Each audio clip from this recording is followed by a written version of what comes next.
Teachers, अध्यापक सारे यहाँ पे उपस्थित, मैं आप सभी का धन्यवाद करना चाहूँगी कि पुलिस विभाग को यहाँ पे बुलाने के लिए और इतने प्यारे से बच्चों को ले और जो भी हमारे अनुभव है हम बताएंगे।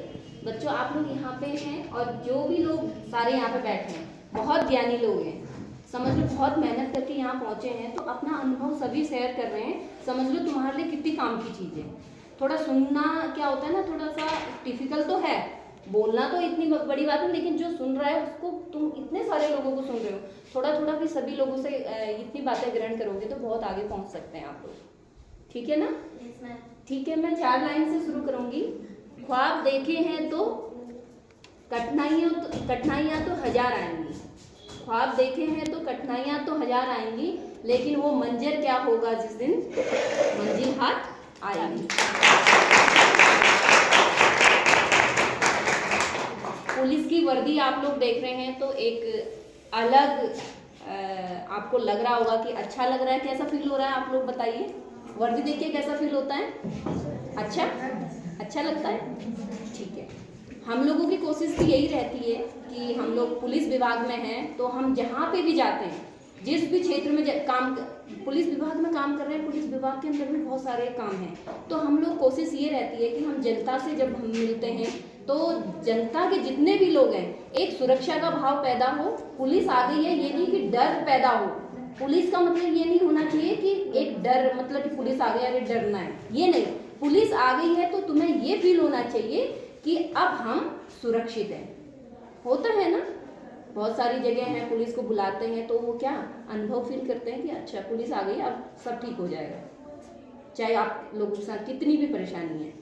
बस मैं अपना अनुभव शेयर करना चाहूँगी। मैं बहुत ही पुअर फैमिली से थी और यहाँ पे उपस्थित 1-2 लोग हैं जो मुझे पहले से ही जानते हैं तो वो जानते होंगे। और बहुत मेहनत तो हर क्षेत्र में है, पुलिस के लिए तो है ही है।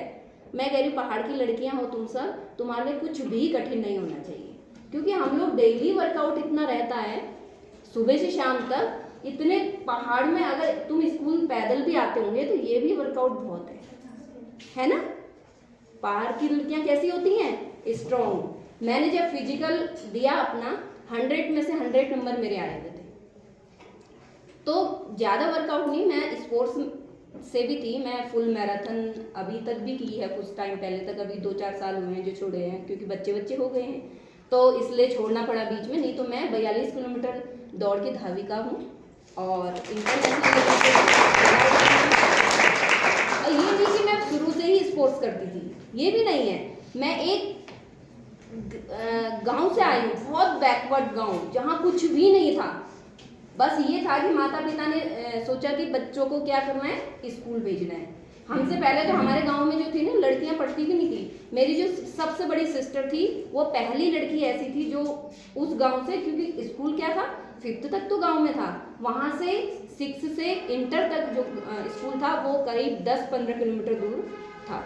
जो पहली लड़की थी हमारे गाँव की, मेरी बड़ी सिस्टर थी जो लड़कियों में पहले वहाँ स्कूल गई। लड़के तो जाते थे, माता पिता पहले क्या था लड़कियों को पढ़ाते नहीं थे इतना, चलो 8 पास हो गया 5 पास हो गया तो छोड़ दो, यही तो होता था।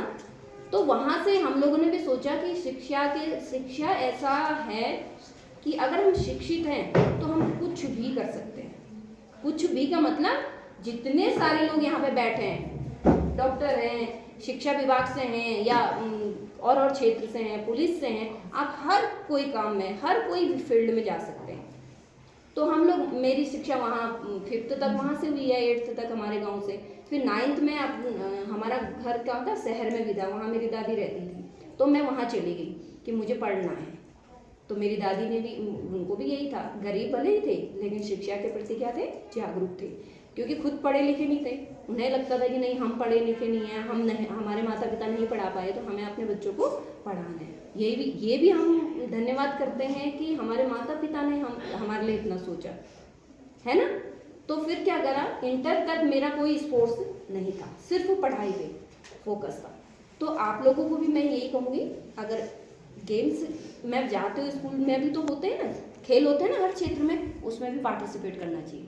अपना योगदान सभी जगह दो, कोई बात नहीं तुम पढ़ाई में 80% 100% नहीं ला पाए, 60 तो ला पाओगे, 50 तो ला पाओगे।